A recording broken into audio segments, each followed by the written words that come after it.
One Question is designed to give subscribers valuable insights on how executive leaders in college athletics think about key issues on their respective campuses, in their departments, or within their leagues and conferences.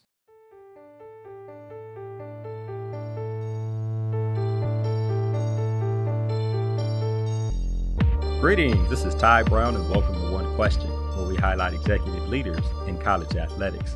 Our guest today is Coach Gary Goff. Coach Goff is the head football coach at Valdosta State. Greetings, Gary. Thanks for joining us. Hey, thanks for having me. Now, Coach, you're a former head coach at Tiffin University in Ohio, where you were there from 2011 until last season, which was 2018, and you brought the team to its first winning season in 10 years. That had to feel good to turn around a program like that, right? It absolutely did. It took some time, but and one day I'll write a book about it because some things that happened there that you can't even imagine. It took you about 5 years to get to a winning season, right? So it was a slow, methodical, organized way of bringing success to a program that hadn't seen success. Yeah, correct. It did. That was my first head coaching job, obviously. And, when you get there, you think you're going to have these magical X's and O's and win real fast and see what the next step might be. But I realized real fast that that's not exactly how it works. And even if Bill Walsh himself would have been hired in that situation, I'm not sure he could have won right off the bat. So there was a lot of issues inside that program. Well, you've been 20 years in coaching, so you've obviously seen a lot of leadership. You've seen a lot of good or bad, right? Leadership. You've seen a lot of ways that people have done things. And what I know from working close to the coaching profession is that coaches share a lot of ideas and, try to figure out how to implement and find the best way for things to be successful at their program. I wonder about your approach to organizational leadership. When you got to Tiffin midway through and then as you found your groove in the last 4 or 5 years. Yeah, I had no intention of getting into coaching. I got my business degree and kind of got in the corporate world right out of college and thought that's how I was going to make a living, and realized real fast that, I'd rather do something I absolutely love if I'm going to work 80, 90 hours a week. So I think my business background helped me into coming up with the plan on how we're going to change the program around. And then, like you just mentioned, I've played for and worked for some great coaches. So learning from their experiences, some of the do's and don'ts, I think also helped, lead me down that path. And, I'm naturally probably a anal person as far as how I want things done, and not saying that's always the right way, and I know my flaw, but, I think just sticking to the plan, sticking to what you see is right. But I learned early on that it really wasn't as much as the coaching on the field as it was as the coaching off the field. And, I had to change that culture there, which was very difficult because they were used to losing. They expected to lose. There was just no excitement within. So, to be honest with you, I started doing some research. I realized that I was not maybe trained myself to how do I train leaders, how do I change a culture. That's just something that coaches say a lot, but what kind of actual training have they gotten?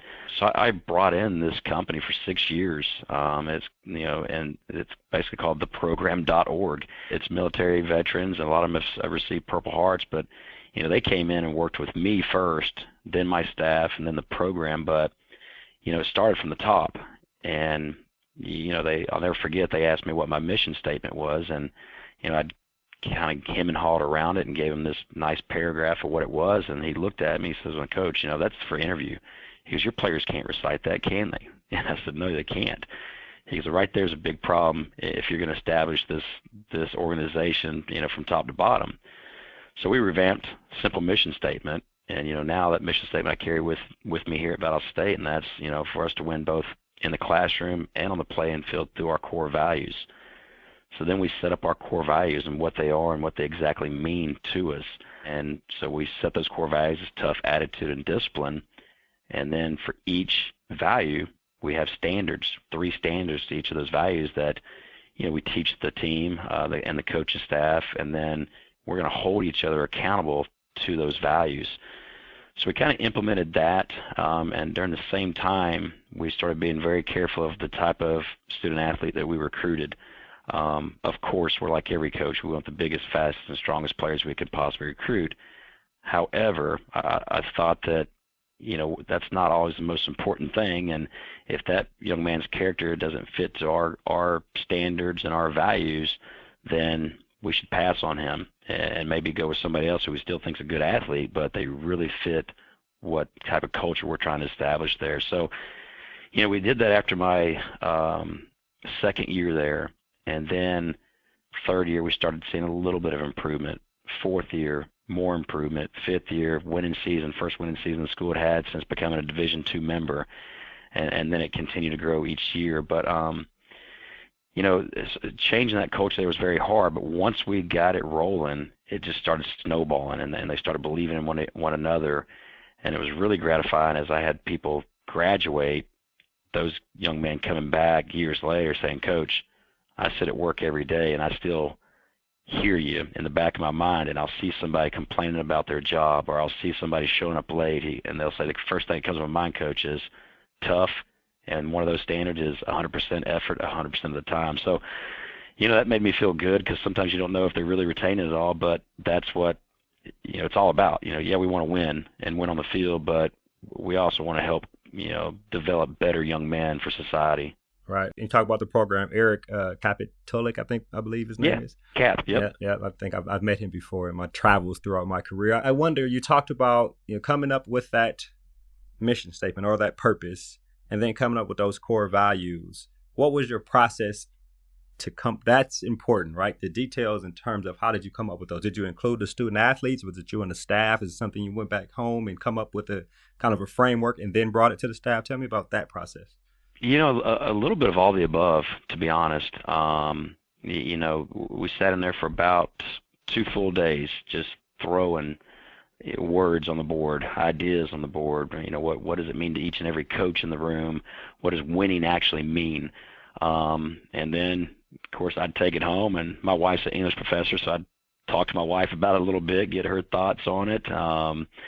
I talked to even a couple of our vice presidents and athletic directors at the time about some of it, and then we kind of just kept, chiseling it down to where it's not got too much verbiage in it, and it's not so broad, but we came all the way back down to saying, if we are winning both in the classroom and on the playing field, what else matters? And through our values, obviously character and everything, but I think every parent sends their child off to college and wants to have them have a great experience playing. And if there's a chance for them to get to the professional level, then that's great. But at the end of the day, I think every parent really wants their child to go off to school and graduate and have that degree. So it was a good week or two of just brainstorming and throwing ideas up there and trying to get, the right pieces. Right. What I see with athletics directors is when they finally get the pieces in place, they kind of have this big unveiling, right? Introducing it to the student athletes, introducing it to other people on campus, introducing it to the public. Did you do that, or did you just implement and say, guys, this is what we're doing, let's go? Tell me about that when you actually came to the final decision on it. Yeah, every time we had any of this training on campus, I always invited the athletic director, the president, and then any vice president that was interested. And the school I was at, we're a big criminal justice school.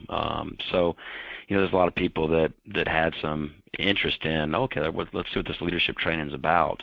And, so, I thought that was good. So they saw that, we were trying to make a difference in these young men, rather than having that typical stereotype as, they're just football players. They're just here for football. 'Cause there's so much more. And these young men, as you know, they work extremely hard to not only play the game, but to be a good student athlete. So we involved everybody a little bit. Kind of the unveiling of how I approached the team. Obviously, we put it on every wall and T-shirts and the wristbands, but I took it a step further. If you're in the military, you can be coined, where they give you a coin with the values on it. So I made some coins. I made about 200 coins, and on those coins, it had our school's logo. It had on the back of it our tough attitude and discipline, our there, as we call them, our dragon values. Now here there are blazer values. But if the coaches all voted on, Brown he's a good leader for us. He's tough, he's attitude, he's got discipline on and off the field, and he's holding himself accountable and others accountable. If that was a unanimous vote on that staff, we would coin that young man. So in front of the entire team, we'd put a little highlight video of that individual, and we'd pull him up and tell everybody how proud we were for doing the right things and being a leader, and then we would actually honor him with giving him a coin. That's how we do our captains. We don't do the popularity vote contest, but we coin them. So the coin holders, as we call them, are the first ones to get their gear, to get on the bus, to eat. They're the voice that can come to the coach and decide, hey, we don't want to wear this uniform, we want to wear this uniform. So, we empower them a little bit. So there's some, ownership of the team and decisions being made of those leaders, and that's part of leadership training. And if that young man, falls, offline or whatnot, then we could take the coin away. So that's kind of how we unveiled it to the team and made it something special.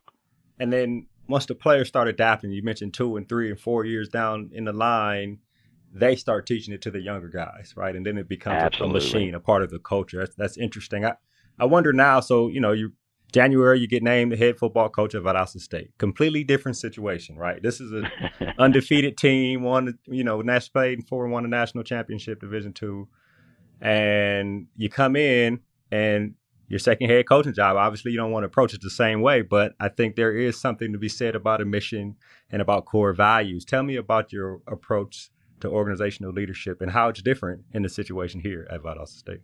Yeah, I mean, it's night and day, but similar. So, I don't know if I'm the luckiest man alive or not, but, I took over one of the worst programs in Division II. We were 165 out of 168 when I took over Tiffin.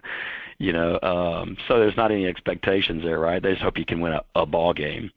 And now I'm taking over the number 1 program out of 165. Mm-hmm. So, so I spent a lot of time thinking about that, and how was I going to approach these young men here that, one, they're probably still a little hurt that their coaching staff that they just did the best you could ever possibly do is no longer here.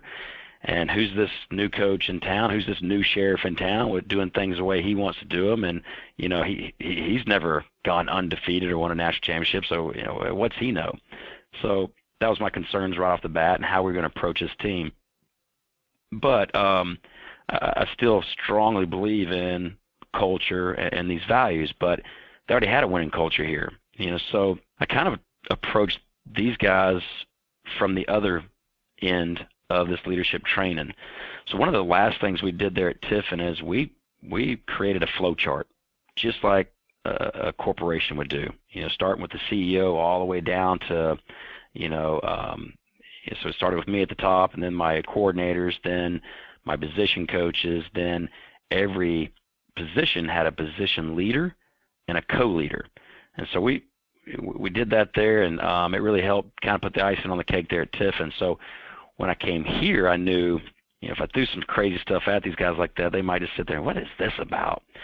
So I slowly started pulling some of the older guys, some of the already, so-called leaders on the team here in one by one, and I'd bring my O-line player in and say, hey, what if I put you in charge of the O-line? What if I did that, and you're responsible for making sure they're dressed the right way every day, making sure they're on time every day. You're that position leader. And that young man would be, oh, coach, I'd like that. That's awesome. So I started doing that one by one within the team. And then by the time we got to spring practice, we presented them a flow chart.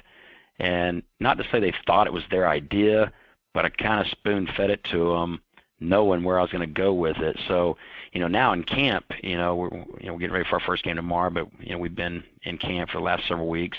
If I want to throw them a curveball just to see how they're going to respond or act, I can just call or text a couple of my position leaders and tell them, hey, I need the entire team. We're going to practice at this time, and I need you in just helmets and gray shirts and black shorts. And, so they go and do that. Now, if they can't get everybody here or everybody's not dressed that way, then I pull those position leaders in and I talk to them about the importance of communication, paying attention to detail. Accountability, right. Accountability and everything. Yeah. So, I've kind of tried. I don't know if it's foolproof yet. I'll let you know here in about 6 months. Yeah, right, exactly. but we've approached it from the opposite end because I knew there was already a winning culture in place here. Yeah, and it's important. What you talk about there is, and I do hear a lot of athletic directors say this, they come in and they listen and they see what the culture is in the beginning, especially at a place that is already successful, right? Let's see what they're doing. Why would I want to come in and mess up somebody that's already winning? But you still have to get it to a point to where it works for you. And it sounds like that's what you've done there at Valdosta State. Excellent, Coach. Well, good luck with your season. First year going in there at Valdosta State, and it sounds like you're putting things in place to find success. You found a way to try and get the guys to buy into you as their new leader and mentor and as head coach there. And I really appreciate you joining us here on One Question. Well, thank you so much for having me. Appreciate it. That was Coach Gary Goff. He's the head football coach at Valdosta State. And of course, this is Ty Brown with One Question. And keep in mind, the role of the leader is to create and maintain an environment that people want to be a part of. And as always, be better tomorrow than you are today.